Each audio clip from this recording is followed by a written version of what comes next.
எல்லாம் நன்மைக்கே. ஒரு நாட்டை அரசன் ஒருவன் ஆண்டு வந்தான். அந்நாட்டு அமைச்சர் எது நடந்தாலும் எல்லாம் நன்மைக்கே என்று சொல்வதை வழக்கமாக கொண்டிருந்தான்.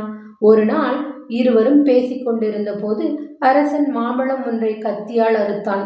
தவறுதலாக கத்தி அவனின் சுண்டு விரலை அறுத்துவிட்டது. வலி தாங்காமல் துடித்து அரசன் அழ ஆரம்பித்தான். வழக்கம் போல அமைச்சர், அரசே, எல்லாம் நன்மைக்கே என்றான். இதை கேட்டு கோபமடைந்த அரசன், நான் விரல் வெட்டுப்பட்டு துடிக்கிறேன், எல்லாம் நன்மைக்கே என்று சொல்கிறாயா? காவலர்களே, அமைச்சரை சிறையில் கொண்டு போய் அடையுங்கள் என்று உத்தரவிட்டான். காவலர்களும் அமைச்சரை சிறையில் அடைத்தனர். அப்பொழுது அமைச்சர், எல்லாம் நன்மைக்கே என்றார். நாட்கள் கடந்தன. வேட்டையாடுவதில் ஆர்வமுடைய அரசன் தனியாக காட்டுக்கு சென்றான். அங்கே மலைவாசிகள் காளிக்கு பலி கொடுப்பதற்காக ஒருவனை தேடிக் கொண்டிருந்தனர். அவனிடம் அரசன் வசமாக சிக்கிக் கொண்டான். அங்கு வந்த கோவில் பூசாரி அரசனை முழுமையாக சோதித்தான். பின்பு காளிக்கு எந்த குறையும் இல்லாதவனை மட்டுமே பலியிட முடியும்.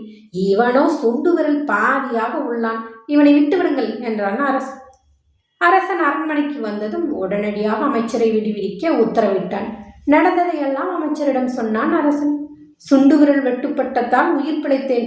அன்று எல்லாம் நன்மைக்கே என்று நீ சொல்லியதின் உண்மையை அறிந்தேன் என்றான். அரசே, என்னை நீங்கள் சிறையில் அடைத்ததும் நன்மைக்கே. எப்பொழுதும் உங்களை பிரியாமல் இருக்கும் நான் என்னை சிறையில் அடைக்காமல் இருந்திருந்தால் உங்களுடன் காட்டுக்கு வந்திருப்பேன்.